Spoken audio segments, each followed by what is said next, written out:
The cold October wind blew small raindrops onto the windshield of the battered Jeep.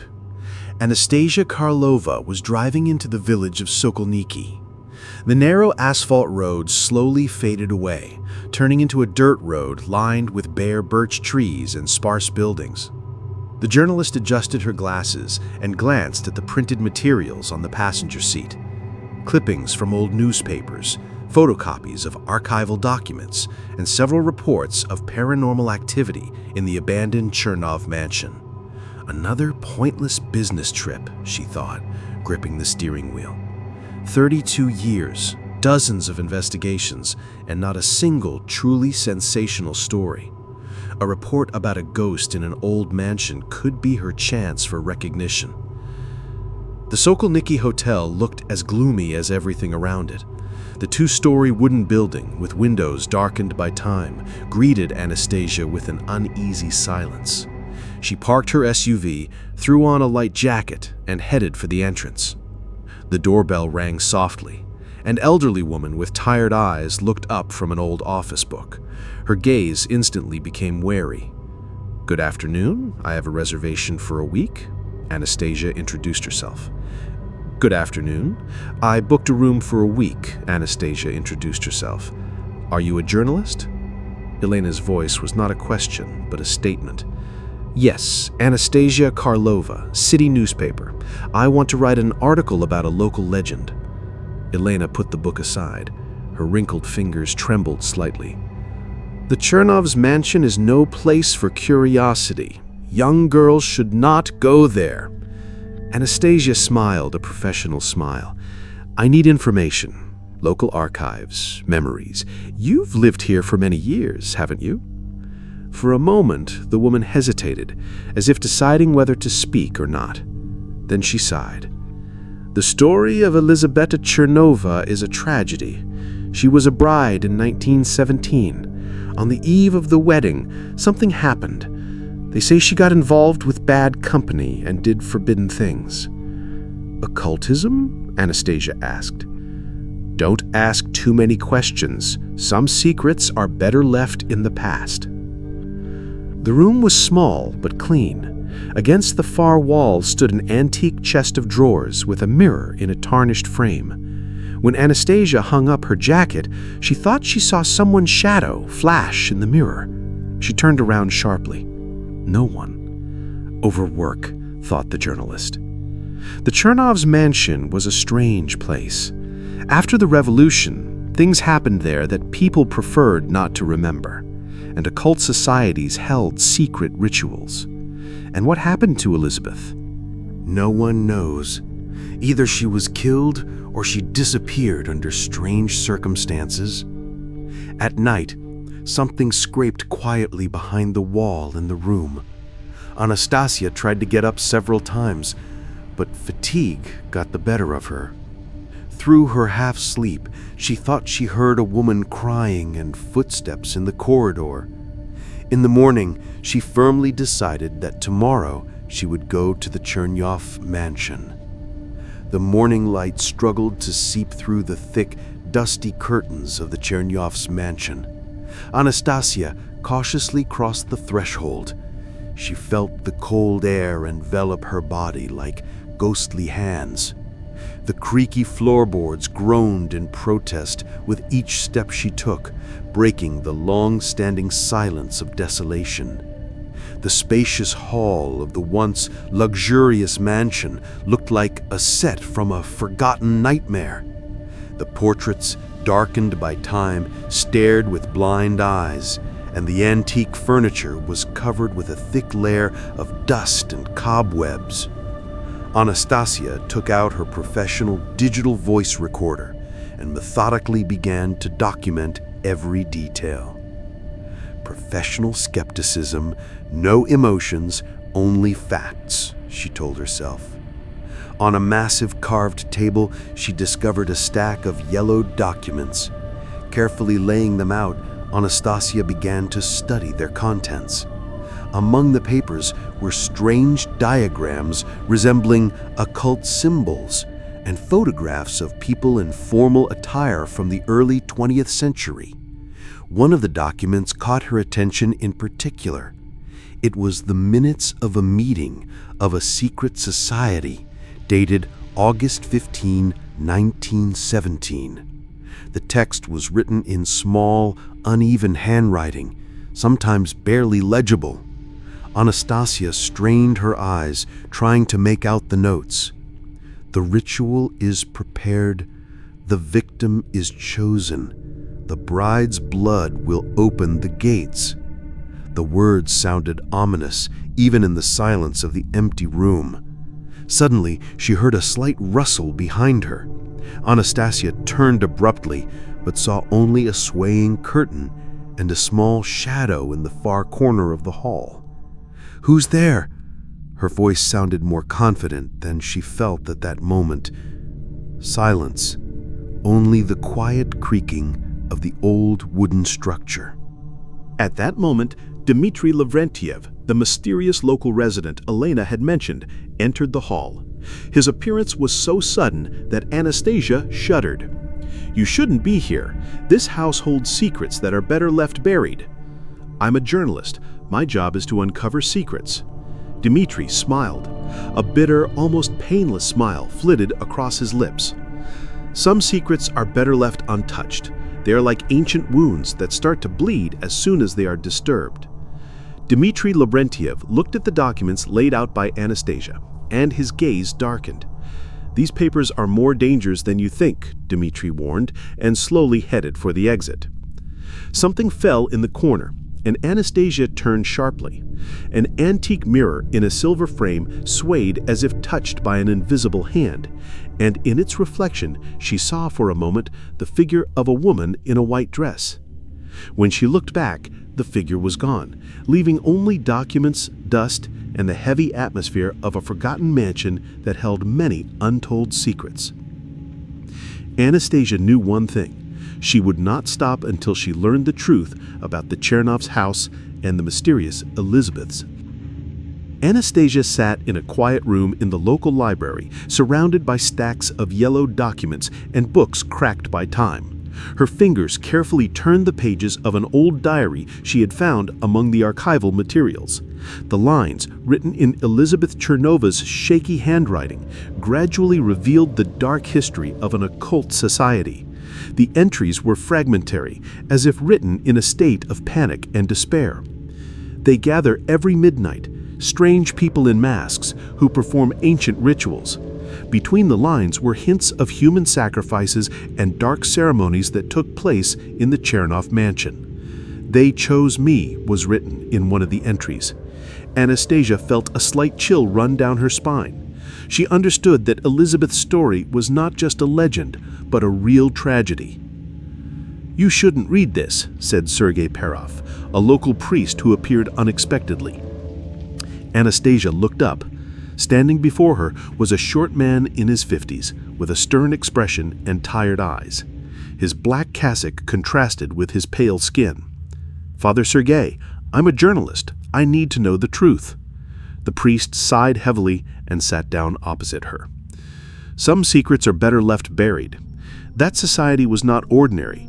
They practiced dark arts, ancient rituals that carried real evil." Anastasia listened intently. Perov said that the occult society had connections with the upper echelons before the revolution. They believed they could control otherworldly forces by performing complex ceremonies involving human sacrifices. Elizabeth was the chosen girl who was being prepared for a special ritual. But something went wrong. Instead of triumph, they received a curse. He took out an old photograph. It showed a young woman in a white wedding dress. Elizabeth. Her eyes were empty and her smile was forced. She had tried to resist and paid the price. Anastasia felt a strange premonition come over her. Something in this story had not been fully told. It was as if behind every word Perov spoke lay another, more terrible secret. Suddenly, the lights in the library went out. For a moment, there was complete silence. Then a barely audible female whisper, "Help me." When the lights came back on, Perov had disappeared. Only Elizabeth's diary and an old photograph remained on the table. Anastasia realized that her investigation was just beginning and that the path ahead would be far more dangerous than she could have imagined. Late at night, when the city was falling asleep, she sat in her hotel room and reread the materials she had found. Strange visions haunted her. A white dress, masks, blood on the old walls of the mansion. She was close to solving the mystery, and this knowledge frightened her more than any ghosts. The darkness of the Chernov mansion seemed alive, breathing and pulsing with hidden menace. Anastasia Karlova slowly walked through the massive front door, holding a pocket flashlight and a professional video camera in her hands. Her hand trembled slightly, although she tried her best to appear calm and confident. The beam of light revealed shabby walls, old portraits with faded colors, and bizarre furniture covered with a thick layer of dust. Each step echoed with a loud creak of the floorboards, breaking the deathly silence of the house. "I'm a professional journalist, no silly fears, just an old house in history," Anastasia told herself, but her inner voice whispered something completely different. From the very first moment she entered the mansion, something was wrong. The air seemed heavy, saturated with strange, energetic fluids that tickled her skin with goosebumps. Suddenly, the temperature in the room dropped sharply. Anastasia's breath turned into white clouds of steam. The video camera in her hands began to flicker strangely and then went out, as if it had run out of power instantly. What the hell was going on? To her right, she heard a soft rustling sound, like the rustling of a woman's dress. Anastasia turned sharply, directing the beam of her flashlight into the corner of the room. The mirror reflected the figure of a woman in a white wedding dress. The ghostly bride stood with her back to her, her long hair falling to her waist. When the figure slowly turned around, Anastasia saw the pale, almost transparent face of Elizabeth Chernova. The ghost's eyes were empty and cold, like two black holes. Her lips moved, but no sound was heard. Anastasia felt a cold sweat run down her back. The objects in the room began to move on their own. Old books flew off the shelves, porcelain vases spun in the air. Fragments of voices, whispers, and strange flashes came from the darkness. "Who's there?" Anastasia shouted, trying to sound braver than she really was. Elizabeth's ghost slowly approached. In its eyes, Anastasia saw not only fear, but also a warning. It seemed that the ghost was trying to convey something, to protect her from something even more terrifying. Suddenly, the room filled with a sharp smell of rot and sulfur. The shadows thickened, transforming into incredible creatures with long, blurred limbs. Anastasia realized she was trapped, surrounded by darkness and sinister voices whispering ancient, incomprehensible curses. She was alone in the middle of the mansion, face to face with something that defied rational explanation. The night was just beginning, and Anastasia was about to discover the darkest secrets of the Chernov mansion. The darkness of the Chernov mansion descended around Anastasia like a living creature ready to devour her whole. Elizabeth's diary, found the day before, lay open on an antique table. Its yellowed pages were covered with small, shaky handwriting.